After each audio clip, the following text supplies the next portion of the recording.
Hey, welcome to This Week in Pharmacy for November 28th, 2025. I hope you all had a wonderful Thanksgiving. We roll into Black Friday. I'm not much of a Black Friday, but maybe Amazon Black Friday, but I don't like to be out in the crazy. So if you are working today, shout out to you, pharmacists, pharmacy techs, in the realm and the craziness of Black Friday. Hey, today's episode is all about gratitude. We want to just give a shout out. We are incredibly thankful for our pharmacists, the pharmacy technicians that support them, pharmacy teams who are showing up every day for their communities. You are the medication experts, the problem solvers, the late night troubleshooters, the vaccine champions, the PBM reform fighters, the trusted faces behind the counter, and the advocates who keep patient care moving, often without anyone recognizing you or giving you a shout out throughout the year. Pharmacy 50 Awards is coming up, pharmacy50.us. Once again, that's pharmacy50.us. This is a celebration of our profession and the people inside the profession making a difference. Do not forget to vote. Once again, that's pharmacy50.us.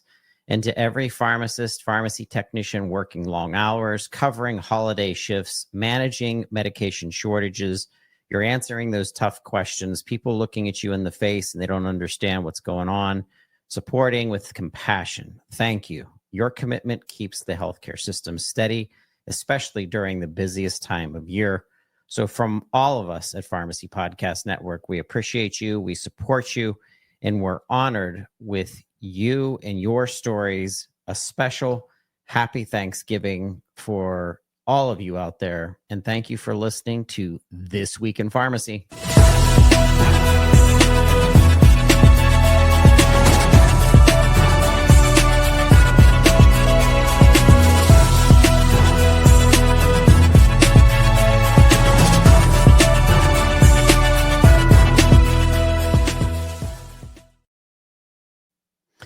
Welcome. Hey, first up on TWIRx News, special announcement that just came out today. Special announcement on This Week in Pharmacy, November 28th, 2025.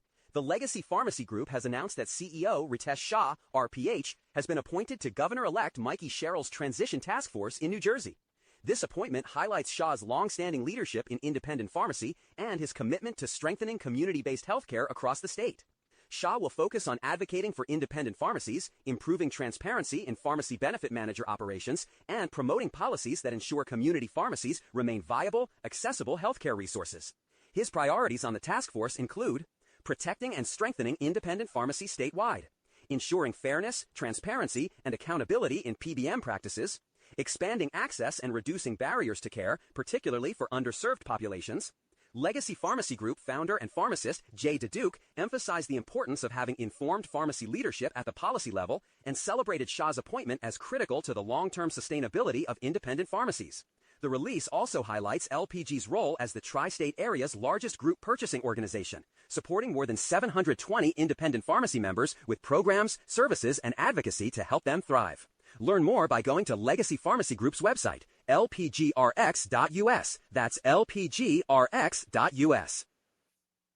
On today's TWIRx News from Pharmacy Times, titled Fun Fact, Coffee Could Reduce Feelings of Depression.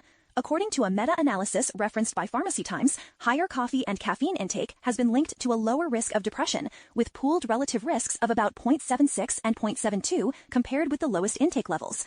The data suggest an 8% decrease in depression risk for each additional cup of coffee consumed daily, up to an optimal intake range for this effect. The article notes compounds in coffee beyond caffeine may contribute to mood enhancement, and that regular, moderate coffee consumption has, in prior studies, been associated with additional benefits such as lower risk of dementia, stroke, and certain neurodegenerative diseases. At the same time, Pharmacy Times emphasizes moderation. Overconsumption or reliance on coffee alone is not a substitute for mental health care. They suggest using coffee strategically rather than as a consistent mood remedy.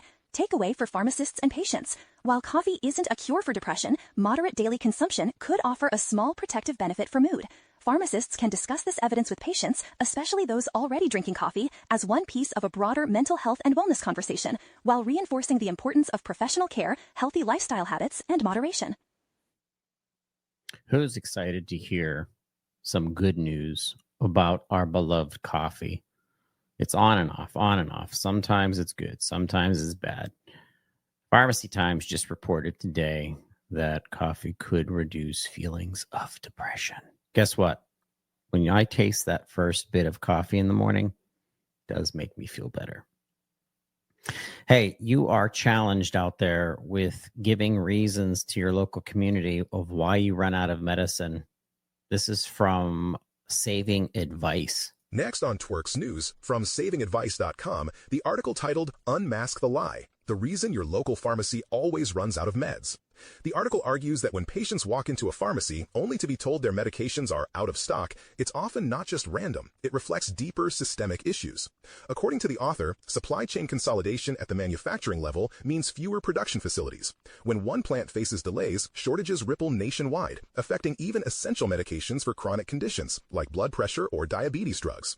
The piece also points to the influence of pharmacy benefit managers, arguing that their pricing and reimbursement practices contribute to shortages. By favoring certain drugs or formulary placements, PBMs can distort which medications are prioritized, sometimes leaving pharmacies with insufficient stock. For patients, this translates into uncertainty, stress, and potentially dangerous gaps in care, especially for seniors or those reliant on regular maintenance medications.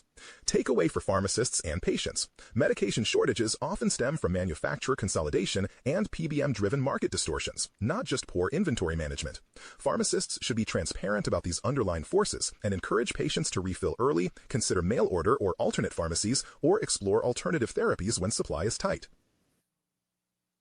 Why are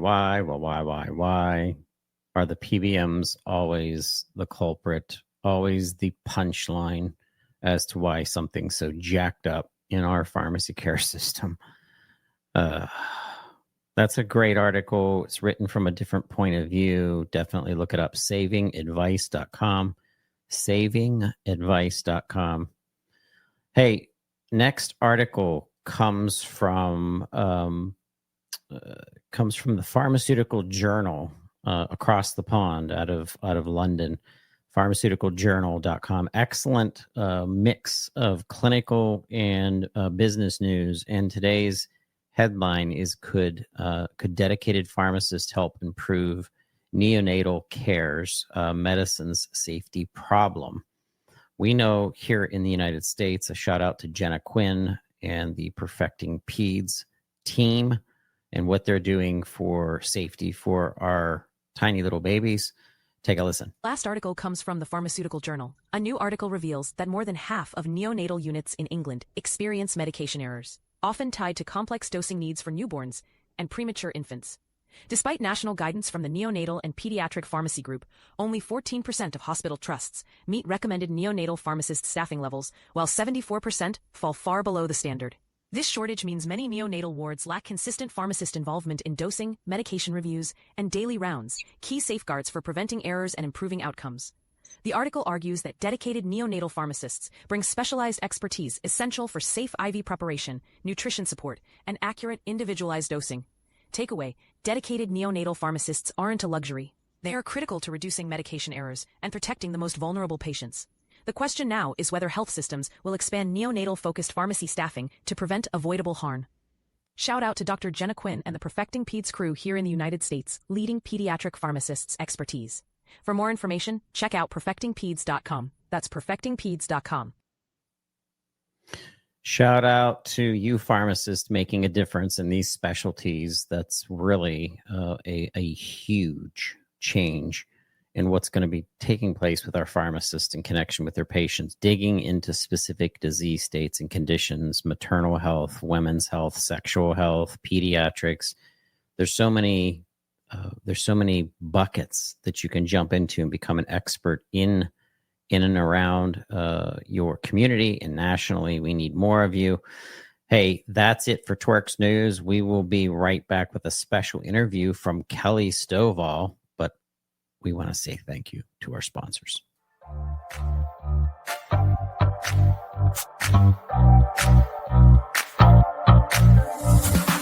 This episode is sponsored by Independent Pharmacy Cooperative, widely known as IPC. Established in 1983, IPC is the nation's largest group purchasing organization owned by independent pharmacy. With a mission of maximizing the success of community pharmacists, IPC works to provide members with access to effective programs and services designed to enhance profitability for independent pharmacy. Read more about our mission by checking out our website at ipcrx.com. That's ipcrx.com.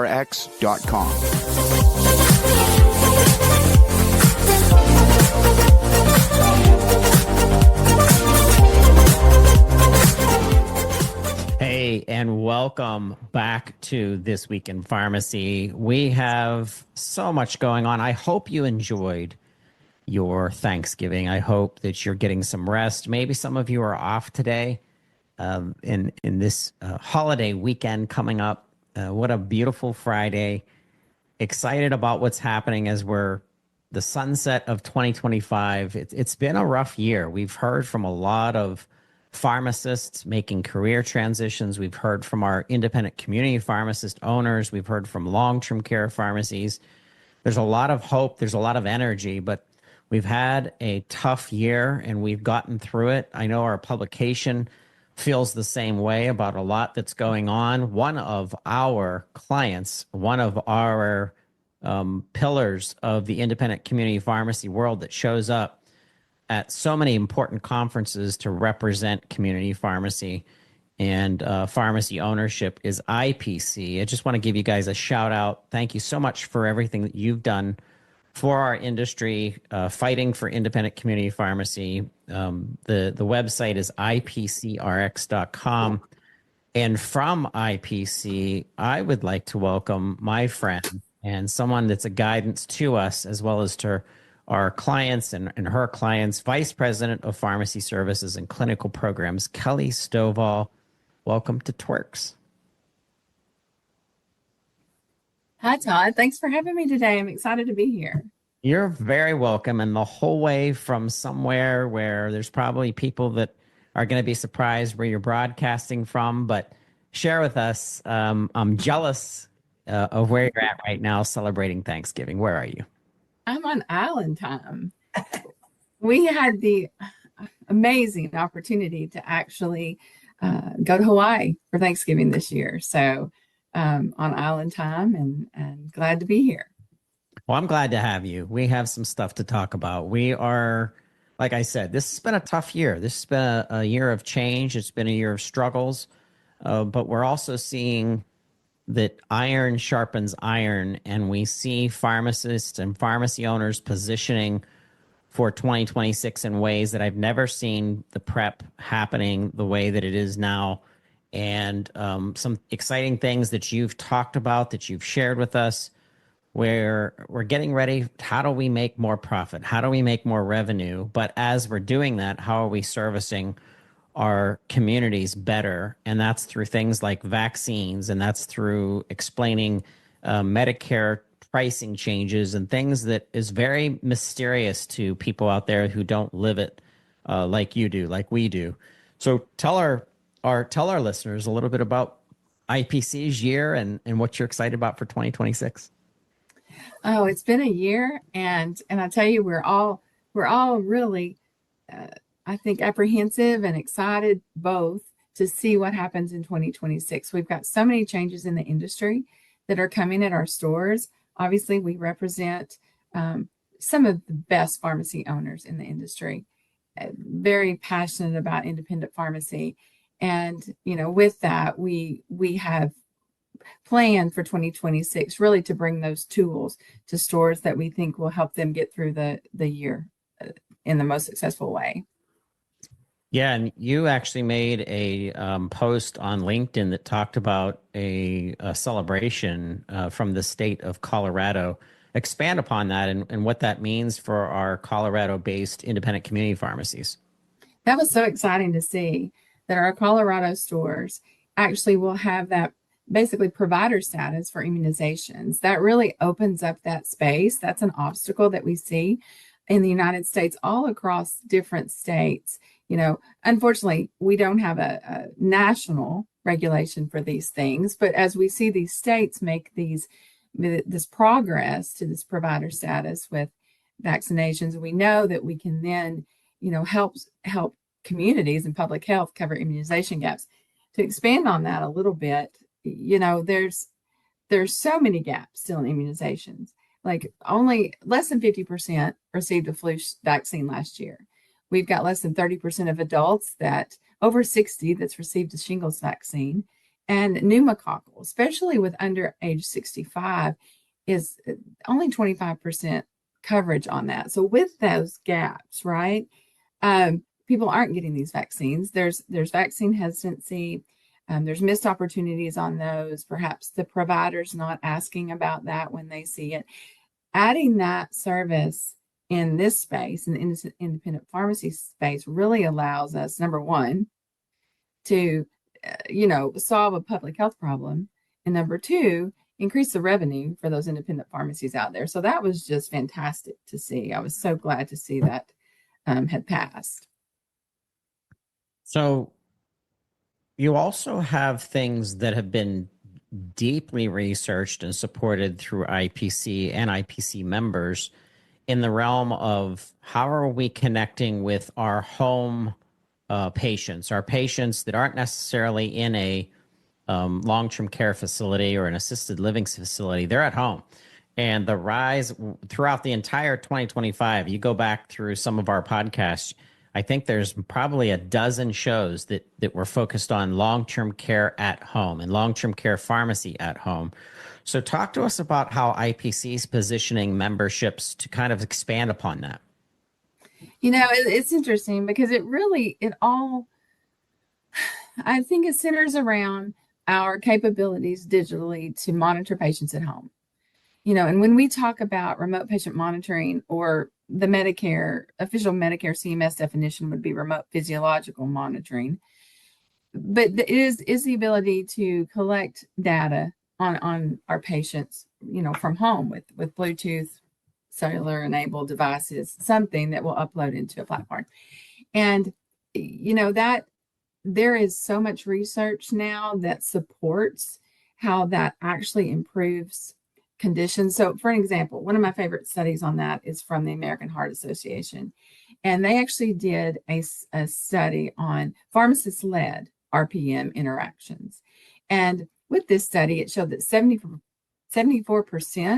of the participants in this study actually improved their difficult to control hypertension condition successfully. And so that was after 12 months. And so when you see things like that, it's exciting because that allows for a different avenue for this industry to take care of patients, especially in those rural areas, because we know, I know the statistics are out there and probably almost, quoted too often that everyone's within 5 miles of a pharmacy, but it's true.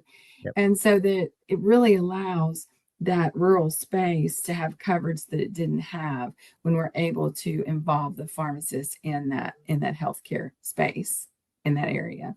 And I think remote patient monitoring is fascinating. And I think the growth of it in the next few years is going to be really big, especially when we think about how it can be used in the rural health initiative, the rural health transformation initiative right now. And I'm proud to say that we actually are on that program, and we're excited to see how that will play out in the coming year. And RPM is just one of these things that if you look at it, even outside of the traditional Medicare space, if you look at it as a direct to consumer space, the sky's the limit on how you may be able to transform that model into a direct to consumer space or model that will then allow you to serve your patients in ways that you've never had the opportunity to serve them before. Reporting from Pharmacy Times just this week in pharmacy and medically underserved areas Enhancement Act offers new hope. And this goes down through in September of 2025, Senator Chuck Grassley and Senator Ben Ray Lujan They reintroduced the Pharmacy and Medically Underserved Areas Enhancement Act, S2800. So much alphabet soup. And this is amazing because right here in this article, it says the act seeks to leverage the data that 90% of the U.S. population lives within 5 miles of community pharmacy, and this can substantially enhance access to health care without the ability of pharmacists to be compensated for clinical services. Patients often travel great distances to receive the same services from physicians. In addition, pharmacies in rural and underserved areas are often economically disadvantaged due to their reduced bargaining power with pharmacy benefit managers. While this hits the nail right on the head with what you and I are talking about today on TWIRx, and this gives me hope. So a shout out to all of our listeners right now. If you're a pharmacy owner and you're curious, if you reach out to the Independent Pharmacy Cooperative team and just ask questions, just sit there and just schedule some time with them and ask questions. How do I get involved with this remote patient monitoring? Or how do I leverage some of the things that are happening in my specific state for immunizations or vaccine programs or whatever?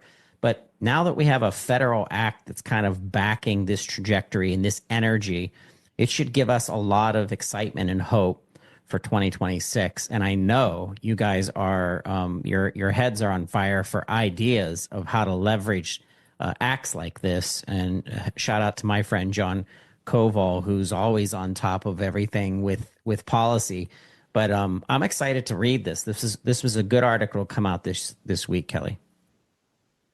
No, I agree. It's an exciting time, and I think that that's really a lesser known service of IPC for our members that we really put a lot of time and effort into is this one-on-one consultation. Like if you're thinking about expanding an immunization program, you're thinking about starting RPM, if you're thinking about 340B, give us a call. We can do a one-on-one consultation with you. We'll meet you where you are in your business and, help take you from there to those next steps that you want to see success in that program. So I'm so glad you had this article that you could refer to on this, because I really think it drives home the point that with some of these things that we really have such an opportunity to expand this model, this pharmacy model, even the pharmacy business model, beyond what we have in the past. A shout out to our owners, by the way. I'm going to have this link to the Pharmacy Times article in the show notes.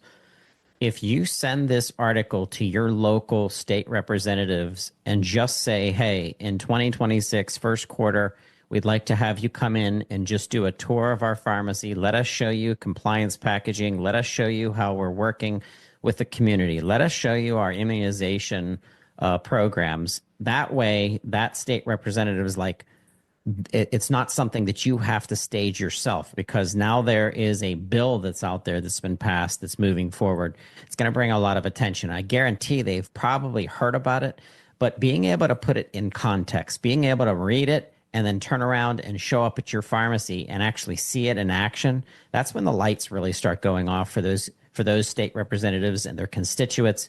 And that may even make some press in your local markets. And if you guys are even interested in press, I mean, IPC and the Pharmacy Podcast Network both have ideas about how to bring you more noticeability in your community. But this is the stuff that's going to change things for our pharmacy owners and those that are prepared by doing little bits and moving. You don't have to do everything, in one day or 1 week, but make sure that you get your local representatives into your stores at some point so that they can see things that national news is bringing attention to. But then when they actually get to go to their local pharmacy that's in their district, it starts to make the light bulbs go off.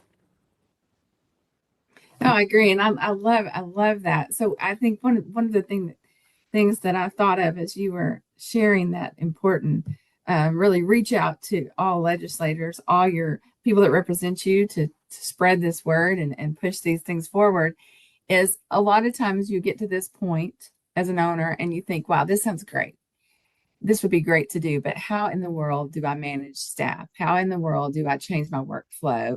And I would say we think about that a lot. And it's one thing to put out, wow, you should do this. But if it's important to us to also have those solutions for some of those obstacles that you have in implementing something like that, whether it be workflow, um, staffing training, those types of requirements to actually push these forwards, these these opportunities forward, because we want it to work, and we want you to have the best, as a pharmacy owner, to have the best chance to take all the tools and push this forward in a way that's really successful for you and brings revenue for you as well. So it's not just an idea, and it's not just an article out that you're reading, but it's actually something you can bring into your store and implement in a successful way. Absolutely. Take a look if you're listening. If you're not seeing your screen right now, don't worry. The links will be in the show notes, ipcrx.com. Once again, ipcrx.com. Kelly, it's been wonderful to be working with you this year, 2025. Excited about 2026 and doing more shows with you and more coverage of different things that the members at IPC are doing to make impacts to their community, and wishing you a very happy island-driven Thanksgiving weekend for you. Jealous. Get out there on the surf and get some drinks or do something fun on the beach. You bet I will. All right. Thanks, Todd. Thank you for being on TWIRx. Thank you for listening. Hey, listen, we will be right back with more TWIRx.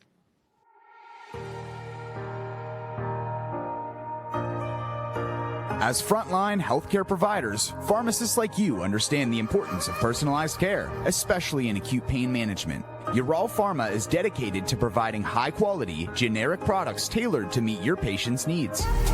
The company aims to serve a diverse range of patient populations, including athletes recovering from intense training, weekend warriors managing minor injuries, and those seeking a practical and mess-free option for acute pain management. Keep Ural in your toolbox of pain management options and join the ranks of pharmacists leading the way in personalized care. To learn more about Ural Pharma and its products, including full prescribing information, boxed warnings, and important safety information, visit uralpharma.com. That's YARAL pharma.com, and connect with them on LinkedIn. Hey, welcome back to TWIRx. It is a good day to be in healthcare. I know there's a lot of challenges out there. It's technology to me that's so exciting. We just got back from the SureCost event in Nashville, Tennessee. I was able to speak on pharmacy and AI and where that's going to take our independent community pharmacies, where that's going to take hospital system pharmacy and people that are worried about formulary management and data analytics. So when I get an opportunity to talk to an entrepreneur who is tuned into technology, more specifically pharmacy, and being able to dig down into some of that data and formulary management, I had to have Maya Ahmad on. Maya, welcome to TWIRx. Thank you. Thank you for having me. It's good to see you. Good to talk to you. Right out of the gate, you have a special place. There's a pharmacy is a special place in your heart. I think there's obvious reason for that. I want you to give the listeners a little background on yourself, how you got into this game, and then we're going to open up about Mochi Health. Sure. So Mochi is a marketplace for pharmacies and patients to be able to connect and get different types of medication. A lot of our focus over the last couple of years has been in the obesity space, where we connect physicians and pharmacies to patients to basically get access to obesity medications. My background is as a physician. I went to med school at University of Washington, and then I spent a lot of time researching in the obesity and obesity medicine space and bariatric surgical practice, which was several years ago now. And then in 2022 started Mochi and have been growing since then. All right. So you piqued my interest, and we've talked a tiny little bit just through email before about how you're assisting pharmacies and pharmacy owners and pharmacists and even our consultant pharmacists. And if you go to joinmochi.com, that's join, MOCHI.com, you will see the pharmacy tab. So talk to me about how to grow your pharmacy and be able to help more patients. Yeah. So our pharmacy software basically can be used by any pharmacy that would like to sell into our marketplace. So you can go in, sign up to be a pharmacy on the platform, and then patients will see you as one of the options listed for whatever medications you want to upload. And you can also list in whatever medications you want to put in, and whatever pricing information and whatnot, and day supply. And then, it looks kind of like DoorDash does, right? Like you can see all the different pharmacies, all their different formulations, and what all products they can see in like a shop format. So we find this to be like a good way for pharmacies to get access to patients, but also be in a little bit more of a direct comparison with other pharmacies in the system, and then add other formulary options to patients' carts. So a lot of patients don't know how many different medications of compounded medications that a pharmacy might make. This makes it easier for patients to see like all the different options that they have as part of the same bundle. So you, like all of our providers out there, understand that there's massive changes happening to our health system. There's a revolt of sorts in the realm of PBM reform. Talk to us about the back end of this, the administration side of this. Is this taking middlemen out of the way to get their pharmacies closer to patients in those transactions? Yeah, I think, pharmacy relationships with patients have always had like PBMs and manufacturers and multiple middlemen, and very opaque pricing. And I think while tools like GoodRx and aggregators of pharmacy pricing have made it a little bit easier for patients to see that, it is really only helpful in the retail space, and it provides no benefit to pharmacies. Our software's goal is really that it is a tool for pharmacies to be able to manage and run inventory in their business, and also make it easier for patients to be able to see all the different products that pharmacy offers. So this is a tool for pharmacies to be able to grow their revenue, and at the same time for patients to be able to shop from different pharmacies for different options of medication. Is it too much to say that this is simplifying such a crazy environment? Because to me, this sounds so simple. Yeah. And I think so many marketplaces do, right? Like you think of Sephora, you can just pick mascara and compare a whole bunch of different products and a bunch of different prices. And if you like a brand for whatever makeup product you're buying, you can buy other products in that same category from that same like manufacturer. Are you touching any aspect of the telehealth aspect of it where there's a physician that you've chosen to dial into maybe a specialty, because you do very well in obesity medicine assistance? So talk to us a little bit about more of the connections within the system of where those decisions are coming from. Yeah. On the provider side, we also have a provider marketplace. Providers can self-onboard and use this as a way to form their own business. For our providers, they list their different treatment areas and different specialties that they want to be working in, and they list their times and availability. And patients can shop and look at all the different provider options that they have, and browse what kind of treatment they're looking for, what times work for them, what specialties they want, if they're looking for pediatrics providers or special subspecialists, for if they have GI issues or whatnot, and use that a way to find the providers that are best for them. I don't think on here there's a good screen, but I can send you some screenshots of what that search profile looks like. Sure. We're going to share it throughout our social media reach. And obviously I want to have more pharmacists understanding not only the system, but in follow up with you so that they can ask, additional questions as pharmacy owners. But there's the whole rise of pharmacy consultants now. We have pharmacists dialing into senior care, pediatrics, sports medicine, where they're dialing into the athlete.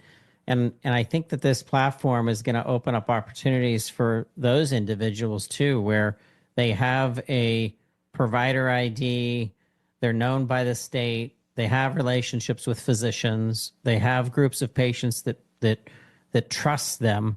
So it's like, well, they could dial into a pharmacy too, because many of them work through pharmacy, and be able to bring, different connections back through Mochi and say, hey, here's an opportunity, because to them, the dispensing fee might not be what they're after. They might be after the actual consultancy of the actual patient and looking at management and medication, suggested changes to the physician. So this gives way to creativity in my opinion, from what I'm seeing. Yeah. A lot of the goal of this software is that this should be an ad tool and act as a consultant for these pharmacies. And we have no exclusivities that we're signing or anything. So pharmacies can choose to use whatever consultants that they want to, and they can still also use this software and still also be on the marketplace. And if the marketplace, they don't like it, they don't want to be there, that's totally fine. So now, is the world of specialty medications, I know that those networks are sometimes closed, but are you doing any specific disease state capturing for not only education to the patient, but also ease of accessing the medication? most of the medications on the platform right now, so you have over 150 plus classes of medication. Most are non-specialty drugs and things that are not being reimbursed by insurances. It's a lot of different compounded formulations of skincare and hormone replacement therapy and obesity medication and that kind of thing, where there is a lot of customization required for patients. And also there's a lot of pharmacies that have a lot of different combinations. So Excellent. So do you foresee, based on the tracking of your success, are you going to think you'll add other specialties? Because you're doing very well with helping people that are suffering with obesity. Is there other segments that you're like, really, I want to dial into this, like some of the other organizations are, like Hims and Hers wants to go after sexual health per se. Is there any other specialties that you guys are looking at? I think we want to leave the marketplace open to what providers see there is a need for and what patients see there's a need for. And I think that while as a platform, we see growth in advertising for different types of things, we really want the reason that patients stay to be more driven by pharmacies and providers, right? So I think obesity and some of these and skincare and whatnot are great places that we can advertise to bring patients into the marketplace. But the reasons they stay may be that they're also getting their acid blockers and birth controls and whatnot from this marketplace. It's very cool. I like this. Yeah. Shout out to our pharmacists, shout out to our pharmacy owners, a shout out to technicians who are managing their inventory and looking for other ways to connect with patients across the country. Check it out. Go to joinmochi.com. Once again, that's joinmochi.com. And we want to invite Myra back for a follow-up TWIRx and put some pharmacists in the mix too, and just do almost like a panel discussion of where the future of tech is going to eliminate, once again, the bottlenecks. And one of those bottlenecks is the PBM world has gotten kind of beaten up our pharmacy industry long enough. So having creative options like Mochi Health is pretty exciting to me. Yeah. We want to supercharge the growth of the pharmacies on the platform. That's kind of the goal with the software. And so the more partners there are and the more different types of medications, the more access our patients have to all these different types of different medications. All right.